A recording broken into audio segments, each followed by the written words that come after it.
পশ্চিম এশিয়ায় শান্তি ফিরতেই দিল্লির মাথায় হাত, পর্দার আড়ালে পাকিস্তানের অবিশ্বাস্য চাল। মুখ দেখাদেখি বন্ধ থেকেই গভীর বন্ধুত্ব, মাখো মেলানির রসায়নে তোলপাড় ইউরোপ। ট্রাম্প পেজেশকিয়ানের হাত মেলালো পাকিস্তান, বিশ্ব রাজনীতিতে ইমরান শাহবাজদের বড় চাল।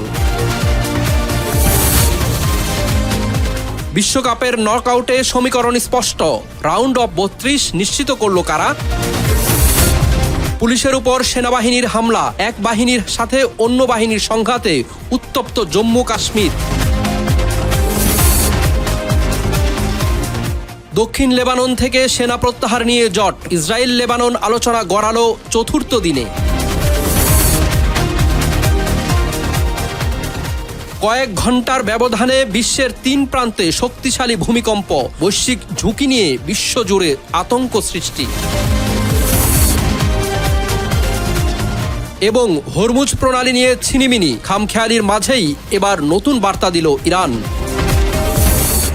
মোদির ইসরায়েল সফরের পর কপাল খুলল পাকিস্তানের, যেন ভারতের ভুলেই শান্তির টেবিলে বাজিমাত করল দেশটি। পশ্চিম এশিয়ার 107 দিন ব্যাপী এক বিধ্বংসী সংঘাতের পর বিশ্ব অর্থনীতি যখন স্বস্তির নিঃশ্বাস ফেলছে, ঠিক তখনই পর্দার আড়ালে ঘটে গেছে এক নিঃশব্দ কূটনৈতিক মহাকাব্য।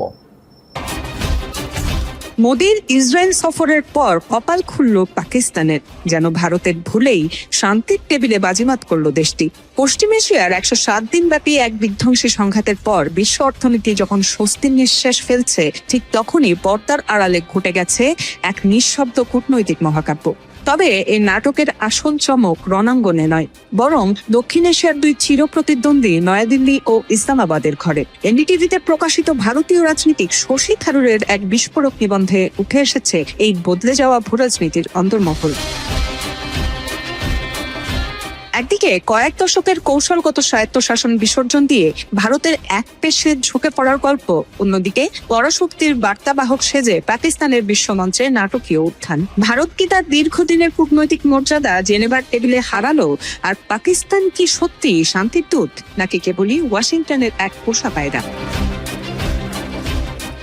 যুক্তরাষ্ট্র ও ইরানের মধ্যে 60 দিনের শান্তি চুক্তির রূপরেখা তৈরি হলেও এই যুদ্ধ ভারতের কূটনীতিতে এক গভীর ক্ষত রেখে গেছে। দীর্ঘকাল ধরে ভারত মধ্যপ্রাচ্যে যে সুনিপুণ বহু জোট নীতি বজায় রেখেছিল, এবার তাতে চির ধরেছে। যুদ্ধের ঠিক আগে তেল আবিবে মোদির ইসরায়েলি প্রধানমন্ত্রীর সাথে সাক্ষাৎ সেই নিরপেক্ষতায় বড় দাগ ফেলে। ফলে তেহরানের কাছে বিশ্বাসযোগ্যতা হারিয়ে জেনেভার শান্তি আলোচনার মূল মঞ্চটি ভারতের হাতছাড়া হয়ে যায়। জেনেভার মর্যাদাপূর্ণ শান্তি আলোচনার টেবিলটি ভারত নিজের অজান্তেই তুলে দিয়েছে চিরশত্রু পাকিস্তানের হাতে। এদিকে এই শূন্যতার সুযোগে ইসলামাবাদ বিশ্বমঞ্চের স্বাধীন শান্তিদূত হিসেবে আত্মপ্রকাশের নাটকীয় চেষ্টা চালাচ্ছে। তবে তাদের নিরপেক্ষতার আসল গোমর ফাঁস হয়ে যায় ওয়াশিংটনে খসড়া করা একটি বিবৃতিতে অসাবধানতাবশত প্রধানমন্ত্রীর জন্য খসড়া শিরোনামটি থেকে যাওয়ায়। মূলত অভ্যন্তরীণ অর্থনৈতিক ও রাজনৈতিক সংকটে জর্জরিত পাকিস্তান কোনো নিরপেক্ষ সালিশকারী ছিল না। দেশটি ওয়াশিংটনের প্রতি চাটুকারিতা করে পরাশক্তির কৃপা পাওয়ার চেষ্টা করেছে বলে দাবি শশী থারুরের। আসলে এটি ছিল এক পরোক্ষ কূটনীতি। যুদ্ধ থেকে আমেরিকার সম্মানজনক পিছু হটার জন্য ইসলামাবাদ কেবল একটি বার্তাবাহক বা পোস্টম্যানের দায়িত্ব পালন করেছে। সাময়িক এই যুদ্ধবিরতি এবং তেলের বাজারের স্থিতিশীলতা বৈশ্বিক স্বস্তি ফেরালেও দক্ষিণ এশিয়ার ভূরাজনীতির অঙ্কটা পাল্টে গেছে। একসময় যাদের একে অপরের মুখ দেখাদেখি বন্ধ ছিল, সেই ফ্রান্সের প্রেসিডেন্ট ইমানুয়েল ম্যাক্রো আর ইতালির প্রধানমন্ত্রী জর্জিয়া মেলোনি এখন হাত ধরে হাঁটছেন বন্ধুত্বের নতুন পথে। সব মান অভিমান আর রাজনৈতিক তিক্ততাকে পেছনে ফেলে ফ্রান্সের নতুন তীরবর্তী শহর আতিবেতে এখন তারা নতুন অধ্যায় শুরু করেছেন। একসময় যাদের একে অপরের মুখ দেখাদেখি বন্ধ ছিল, সেই ফ্রান্সের প্রেসিডেন্ট ইমানুয়েল মাখো আর ইতালির প্রধানমন্ত্রী জর্জিয়া মেলোনি এখন হাত ধরে হাঁটছেন বন্ধুত্বের নতুন পথে। সব মান অভিমান আর রাজনৈতিক তিক্ততাকে পেছনে ফেলে ফ্রান্সের সমুদ্র তীরবর্তী শহর আতিবেতে এখন তারা নতুন অধ্যায় শুরু করেছেন। ঘটনাটি আবার প্রমাণ করল রাজনীতিতে শত্রুতা আর মিত্রতার হিসাবটা বড়ই অদ্ভুত। 2021 সালে দুই দেশের মধ্যে একটি কৌশলগত চুক্তি কার্যকর হয়। সেই চুক্তির মাধ্যমে ফ্রান্স ইতালির সম্পর্ককে ফ্রান্স জার্মানির সম্পর্কের সমপর্যায়ে উন্নীত করা হয়। সেই চুক্তির পর থেকে এটি দুই দেশের প্রথম কোনো আনুষ্ঠানিক শীর্ষ বৈঠক, এমন তথ্য জানিয়েছে আন্তর্জাতিক গণমাধ্যম ডন। ইউরোপের রাজনীতির মাঠে মাখো মধ্যপন্থী আর মেলোনি কট্টর ডানপন্থী। স্বভাবতই তাদের চিন্তাধারায় আকাশ পাতাল তফাৎ। এতদিন নানা ইস্যুতে তাদের মধ্যে চলছে ঠান্ডা লড়াই, কিন্তু সময় বদলেছে। ভূমধ্যসাগর উপকূলের সেই মনোরম ভিলা আইলেনর-এ বসে তারা বলছেন, ইউরোপের প্রয়োজনে আমাদের একে অপরকে খুব প্রয়োজন। এই বৈঠকের মূল বিষয় হলো বিভেদ নয়, বরং সমন্বয়। দুই দেশ মিলে প্রতিরক্ষা, মহাকাশ গবেষণা এবং পারমাণবিক জ্বালানি খাতের মতো গুরুত্বপূর্ণ বিষয়ে বড় চুক্তিতে স্বাক্ষর করতে যাচ্ছে। ইউক্রেনকে সহায়তা দেওয়া এবং আকাশ প্রতিরক্ষা ব্যবস্থা শক্তিশালী করার বিষয়েও থাকছে বিশেষ রোডম্যাপ। অভিবাসী নীতি বা ইউক্রেন যুদ্ধ নিয়ে তাদের মতাদর্শ এখনো আলাদা, তবে তারা এখন বুঝতে পেরেছেন ব্যক্তিগত বা রাজনৈতিক দলাদলির চেয়ে দেশের স্বার্থ এবং ইউরোপের স্থিতিশীলতা অনেক বেশি গুরুত্বপূর্ণ। বিশেষ করে মেলোনির দিক থেকে ট্রাম্পের সঙ্গে দূরত্ব তৈরির বিষয়টি মাখোকে কিছুটা আশ্বস্ত করেছে। এই বৈঠক শুধু দুটি দেশের সম্পর্ক নয়, বরং পুরো ইউরোপের রাজনীতির মোড় ঘুরিয়ে দেওয়ার ইঙ্গিত দিচ্ছে। রাজনীতিতে চিরশত্রু বা চিরবন্ধু বলে যে কিছুই নেই, ফ্রান্স ও ইতালির এই নতুন রসায়ন যেন তারই প্রমাণ। ইরান যুক্তরাষ্ট্র শান্তি চুক্তিতে মরিয়া পাকিস্তান, আর এতেই প্রশ্ন জাগে যুক্তরাষ্ট্র ইরানের মধ্যে শান্তি চুক্তি হলে কি লাভ পাকিস্তানের, যার কয়েক বছর আগেও একে অপরের ছায়া দেখলে গুলি ছুড়ত সেই যুক্তরাষ্ট্র এবং ইরান এখন আলোচনার টেবিলে, আর এই অসাধ্য সাধনে নেপথ্যে পাকিস্তান। বিস্তারিত ডেস্ক রিপোর্টে। ইরান যুক্তরাষ্ট্র শান্তি চুক্তিতে মরিয়া পাকিস্তান, আর এতেই প্রশ্ন জাগে যুক্তরাষ্ট্র ইরানের মধ্যে শান্তি চুক্তি হলে কি লাভ পাকিস্তানের। যারা কয়েক বছর আগেও একে অপরের ছায়া দেখলে গুলি ছুড়ত সেই যুক্তরাষ্ট্র এবং ইরান এখন আলোচনার টেবিলে, আর এই অসাধ্য সাধনের নেপথ্যে পাকিস্তান।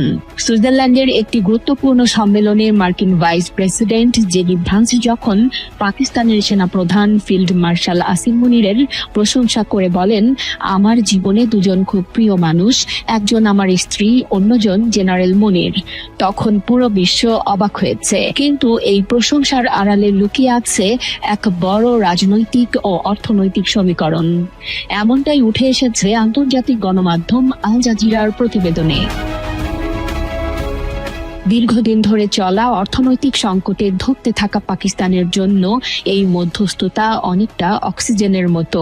হরমুজ প্রণালী বন্ধ থাকায় জ্বালানি তেল ও গ্যাসের আকাশচুম্বী দামের চাপে ছিল পাকিস্তান। এই দুই দেশের মধ্যে শান্তি ফিরলে জ্বালানি আমদানি খরচ কমবে, যা সাধারণ মানুষের কাঁধ থেকে মূল্যস্ফীতির বোঝা কিছুটা কমাতে পারে। এক দশকের বেশি সময় ধরে মার্কিন নিষেধাজ্ঞায় আটকে থাকা ইরান পাকিস্তান গ্যাস পাইপলাইন প্রকল্পটি আবার আলোর মুখ দেখতে পারে। এটি পাকিস্তানের বিদ্যুৎ ও জ্বালানি সংকটের একটি দীর্ঘমেয়াদী সমাধান হতে পারে। ইরান যুক্তরাষ্ট্র সম্পর্কের বরফ গললে বেলুচিস্তান সীমান্ত দিয়ে আবার ব্যবসা বাণিজ্য চালু হতে পারে। এটি ওই অঞ্চলের দরিদ্র মানুষের জন্য কর্মসংস্থানের নতুন দুয়ার খুলে দিতে পারে। অর্থনীতিবিদদের মতে শুধু কূটনীতি দিয়ে একটি দেশের অর্থনৈতিক সমস্যার সমাধান করা সম্ভব নয়। 2001 সালে পাকিস্তান যুক্তরাষ্ট্রের পাশে দাঁড়িয়ে অনেক সুবিধা পেয়েও নিজস্ব কাঠামোগত দুর্বলতা ও রপ্তানি খাতের অভাব দূর করতে পারেনি। এবারও যদি শুধু কূটনৈতিক সুনাম পাওয়ার পর দেশের অভ্যন্তরীণ সংস্কার না করা হয়, তবে সাধারণ মানুষের ভাগ্য বদলানো কঠিন। বিশ্লেষকদের মতে এই পুরো প্রক্রিয়ায় সবচেয়ে বড় পাওয়ার প্লেয়ার হয়ে উঠেছেন দেশটির সেনাপ্রধান ফিল্ড মার্শাল আসিম মুনির।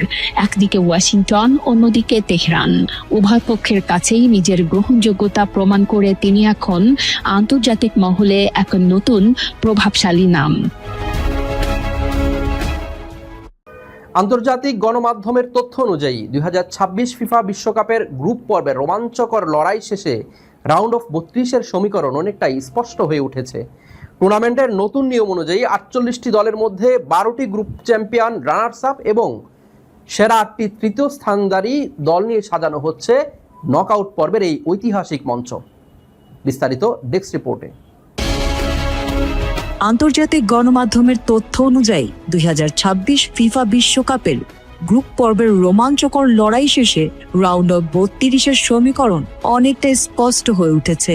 টুর্নামেন্টের নতুন নিয়ম অনুযায়ী 48টি দলের মধ্যে 12টি গ্রুপের চ্যাম্পিয়ন, রানার্স আপ এবং সেরা 8টি তৃতীয় স্থানধারী দল নিয়ে সাজানো হচ্ছে নকআউট পর্বের এই ঐতিহাসিক মঞ্চ।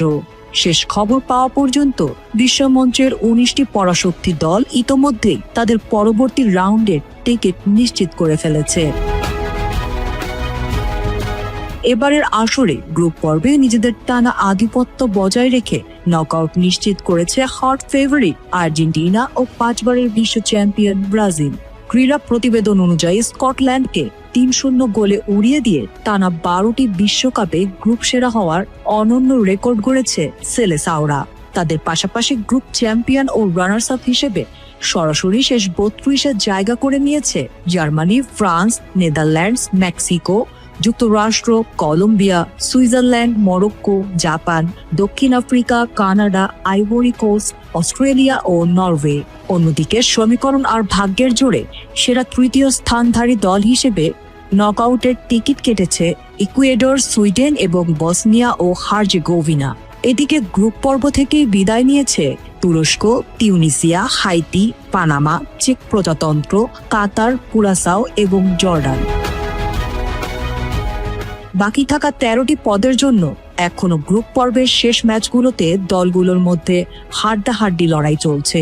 বিশ্ব ফুটবলের শ্রেষ্ঠত্বের এই আসরে আগামী 28 জুন থেকে শুরু হতে যাচ্ছে নকআউট পর্বের আসল উত্তেজনা, যেখানে একটি মাত্র ভুল দলগুলোকে টুর্নামেন্ট থেকে ছিটকে দেবে। তাই প্রতিটি ম্যাচই এখন ফুটবল প্রেমীদের জন্য রূপ নেবে ফাইনালের উত্তেজনায়। ভারতের জম্মু কাশ্মীরের সেনাবাহিনী এবং পুলিশের মধ্যে চরম উত্তেজনা বিরাজ করছে। পুলিশের উপর রীতিমতো হামলা, এমনকি থানা পর্যন্ত ভাঙচুর চালিয়েছে ভারতের সেনাবাহিনী। এক বাহিনী আরেক বাহিনীর উপর এমন আক্রমণাত্মক হামলা চালিয়েছে, রীতিমতো অস্থির হয়ে উঠেছে গোটা জম্মু কাশ্মীর। ভারতের জম্মু কাশ্মীরের সেনাবাহিনী এবং পুলিশের মধ্যে চরম উত্তেজনা বিরাজ করছে। পুলিশের উপর রীতিমতো হামলা, এমনকি থানা পর্যন্ত ভাঙচুর চালিয়েছে ভারতের সেনাবাহিনী। এক বাহিনী আরেক বাহিনীর উপর এমন আক্রমণ নিয়ে রীতিমতো অস্থির গোটা জম্মু কাশ্মীর। ভারতীয় গণমাধ্যম জানায়, কিশতওয়াড়ের সরকারি আঞ্চলিক পরিবহন কর্মকর্তা সেনাবাহিনীর একটি যানবাহন জব্দ করে। সেই রাগ ক্ষোভ থেকে সেনাবাহিনীদের নিয়ে থানায় হামলা চালানো হয়। হামলার অভিযোগ থেকে জানা যায়, থানার মূল গেট লাগানো থাকায় সেনাবাহিনীর সদস্যরা লাঠি, লোহার রড এবং সরকারি অস্ত্রে সজ্জিত হয়ে সীমানা প্রাচীর টপকে জোর করে ভেতরে ঢোকে। এরপর পুলিশকে লক্ষ্য করে মারপিট করা হয়। এতে বেশ কয়েকজন পুলিশ সদস্য আহত হয়েছেন, এমনকি ভাঙচুর পর্যন্ত করা হয়েছে। এই ঘটনায় কর্নেল, মেজর সহ অন্তত 40 জনের নামে মামলা করা হয়েছে। পুলিশ বলছে, পরিকল্পিতভাবে তাদের উপর এই হামলা চালানো হয়েছে। এই ঘটনায় হতবাক সেনা সদস্য। তারা বলছে, দোষীদের চিহ্নিত করে তাদের বিভাগীয় শাস্তি নিশ্চিত করা হবে। পুলিশের উপর হামলা, তাদের ইউনিফর্ম ছিঁড়ে ফেলা, গাড়ি, প্রধান ফটক ভাঙচুরের ঘটনা দিল্লি পর্যন্ত গড়িয়েছে। সুষ্ঠু তদন্তের নির্দেশ দেওয়া হয়েছে। এই ঘটনার পর থেকে পুলিশ এবং সেনাবাহিনীর মধ্যে একটা চাপা উত্তেজনা কাজ করছে। জম্মু কাশ্মীরের কিশতওয়াড়ে থমথমে পরিস্থিতি বিরাজ করছে। নতুন করে অপ্রীতিকর ঘটনা এড়াতে গোটা এলাকায় বাড়ানো হয়েছে নিরাপত্তা পরিস্থিতি। দক্ষিণ লেবানন থেকে ইসরায়েলি সেনা আংশিক প্রত্যাহারের বিষয়ে এখনো কোনো সমঝোতা হয়নি। ফলে আমেরিকা মধ্যস্থতায় চলা ইসরায়েল লেবানন আলোচনার সময় আরও একদিন বাড়িয়ে 4র্থ দিন গড়িয়েছে। টাইমস অফ ইসরায়েল জানায়, শুক্রবার ওয়াশিংটনে আবারও বৈঠকে বসবে দুই পক্ষ। বিস্তারিত ডেস্ক রিপোর্টে। দক্ষিণ লেবানন থেকে ইসরায়েলি সেনা আংশিক প্রত্যাহারের বিষয়ে এখনো কোনো সমঝোতা হয়নি। ফলে আমেরিকার মধ্যস্থতায় চলা ইসরায়েল লেবানন আলোচনার সময় আরও একদিন বাড়িয়ে 4র্থ দিনে গড়িয়েছে। টাইমস অব ইসরায়েল জানায়, শুক্রবার ওয়াশিংটনে আবারও বৈঠকে বসবে দুই পক্ষ। আলোচনার সঙ্গে সংশ্লিষ্ট একটি সূত্র জানিয়েছে, বৈঠকের প্রথম 2 দিন আলোচনা কঠিন হলেও বৃহস্পতিবার কিছুটা অগ্রগতি হয়েছে। ইসরায়েলের দূতাবাসের এক মুখপাত্র জানান, বৃহস্পতিবার পঞ্চম দফার তৃতীয় দিনের আলোচনা শেষ হলেও কোনো চুক্তি হয়নি। তবে উভয় পক্ষ শুক্রবার আলোচনা চালিয়ে যেতে রাজি হয়েছে। যদিও পঞ্চম দফার বৈঠকে একটি কাঠামোগত চুক্তি স্বাক্ষরিত হবে এমন প্রত্যাশা ছিল আমেরিকার। সেই চুক্তির আওতায় দক্ষিণ লেবাননের কয়েকটি এলাকা থেকে ইসরায়েলি সেনা আংশিকভাবে সরিয়ে নেওয়া হবে, মোতায়েন করা হবে লেবাননের সেনাবাহিনী। বৈঠকে যেসব এলাকার এই দায়িত্ব হস্তান্তরের পরিকল্পনা রয়েছে সেগুলোকে পাইলট জোন হিসেবে অভিহিত করা হয়েছে। তবে ইসরায়েলের একটি সূত্র জানায় এটি পুরোপুরি সেনা প্রত্যাহার নয়, কারণ আইডিএফ দক্ষিণ লেবাননে তাদের 6 মাইল গভীর বাফার জোন বজায় রাখবে। তারা শুধু সেই এলাকাগুলো ছাড়বে যেখানে হিজবুল্লাহর অবকাঠামো ইতিমধ্যেই ধ্বংস করা হয়েছে। ইসরায়েলের দাবি, হিজবুল্লাহর সীমান্তবর্তী অনেক গ্রাম ব্যবহার করে তাদের উপর হামলার পরিকল্পনা করত এবং কার্যকর হামলা চালাতো। তাই কিছু গ্রাম পুরোপুরি গুড়িয়ে দিয়েছে আইডিএফ। এদিকে আলোচনার পঞ্চম দফায় অংশ নিতে গিয়ে ইসরায়েল ও লেবানন উভয় পক্ষই গত সপ্তাহে ইরানের সঙ্গে আমেরিকার করা সমঝোতা নিয়ে ওয়াশিংটনের ওপর ক্ষুব্ধ ছিল, কারণ ওই সমঝোতায় লেবাননের যুদ্ধবিরতির বিষয়টিও অন্তর্ভুক্ত ছিল। লেবাননের দাবি, ওই সমঝোতার স্মারক তাদের সরাসরি আলোচনার একটি গুরুত্বপূর্ণ ভিত্তিকে দুর্বল করে দেয়। এ কারণে ইসরায়েল আলোচনায় কঠোর অবস্থান নেয় এবং খুব সীমিত এলাকা থেকে সেনা সরাতে রাজি হয়। অন্যদিকে লেবাননও আরো বড় পরিসরের সেনা প্রত্যাহারের প্রস্তাব দেয়। একদিনে কয়েক ঘন্টার ব্যবধানে বিশ্বের 3টি ভিন্ন অঞ্চলে শক্তিশালী ভূমিকম্প আঘাত এনেছে। দক্ষিণ আমেরিকা থেকে পূর্ব এশিয়া, তারপর উত্তর আমেরিকা। পরপর কম্পনে নতুন করে আলোচনায় এসেছে বৈশ্বিক ভূমিকম্প ঝুঁকি। পাশাপাশি জনমনে তৈরি হয়েছে ব্যাপক উদ্বেগ। বিস্তারিত ডেস্ক রিপোর্টে। একদিনে কয়েক ঘন্টার ব্যবধানে বিশ্বের 3টি ভিন্ন অঞ্চলে শক্তিশালী ভূমিকম্প আঘাত এনেছে। দক্ষিণ আমেরিকা থেকে পূর্ব এশিয়া, তারপর উত্তর আমেরিকা। পরপর কম্পনে নতুন করে আলোচনায় এসেছে বৈশ্বিক ভূমিকম্প ঝুঁকি। পাশাপাশি জনমনে তৈরি হয়েছে ব্যাপক উদ্বেগ। সবচেয়ে ভয়াবহ পরিস্থিতি তৈরি হয়েছে ভেনেজুয়েলায়। বুধবার দেশটির উত্তর অঞ্চলে মাত্র 1 মিনিটেরও কম ব্যবধানে 7.2 ও 7.5 মাত্রার দুটি শক্তিশালী ভূমিকম্প আঘাত হানে। রাজধানী কারাকাস সহ বিভিন্ন এলাকায় ভবন ধসে পড়ে, ক্ষতিগ্রস্ত হয় বিদ্যুৎ ও যোগাযোগ ব্যবস্থা। সর্বশেষ তথ্য অনুযায়ী সরকারিভাবে এখন পর্যন্ত 235 জনের মৃত্যুর খবর নিশ্চিত করা হলেও মার্কিন ভূতাত্ত্বিক জরিপ সংস্থা USGS এর আশঙ্কা এই সংখ্যা 10,000 ছাড়িয়ে যেতে পারে। উদ্ধার অভিযান এখনো চলমান থাকায় হতাহতের সংখ্যা আরো বাড়তে পারে বলে আশঙ্কা করা হচ্ছে। কয়েক দফা আফটার শক পরিস্থিতিকে আরো উদ্বেগজনক করে তুলেছে।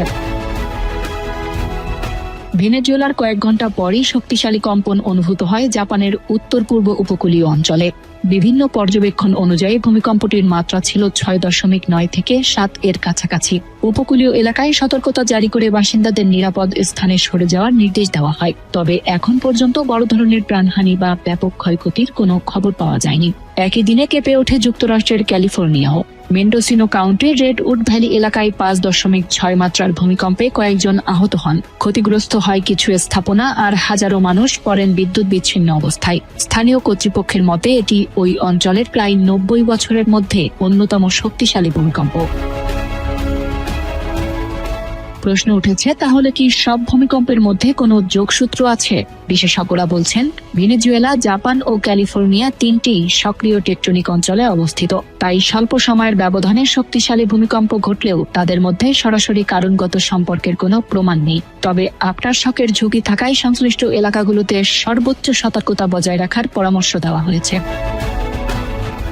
হরমুজ প্রণালী নিয়ে ইরান বিশ্বকে যেন বাদর নাচ নাচাচ্ছে। কখনো খোলার ঘোষণা দিচ্ছে, কখনো নৌ চলাচল সীমিত করছে, আবার কখনো পুরোপুরি বন্ধ করে দিচ্ছে। তবে এবার কৌশলগত গুরুত্বপূর্ণ এই জলপথ নিয়ে নতুন করে কঠোর অবস্থানে বার্তা দিয়েছে তেহরান। দর্শক, সংবাদ শেষ করব, যাওয়ার আগে জানিয়ে দেব শিরোনামগুলো আরো একবার। পশ্চিম এশিয়ায় শান্তি ফিরতেই দিল্লির মাথায় হাত, পর্দার আড়ালে পাকিস্তানের অবিশ্বাস্য চাল। মুখ দেখাদেখি বন্ধ থেকেই গভীর বন্ধুত্ব, মাখো মেলানির রসায়নে তোলপাড় ইউরোপ। দক্ষিণ লেবানন থেকে সেনা প্রত্যাহার নিয়ে জট, ইসরায়েল লেবানন আলোচনা গড়ালো 4র্থ দিনে। কয়েক ঘন্টার ব্যবধানে বিশ্বের 3 প্রান্তে শক্তিশালী ভূমিকম্প, বৈশ্বিক ঝুঁকি নিয়ে বিশ্বজুড়ে আতঙ্ক সৃষ্টি এবং হরমুজ প্রণালী নিয়ে ছিনিমিনি খামখেয়ালির মাঝেই এবার নতুন বার্তা দিল ইরান।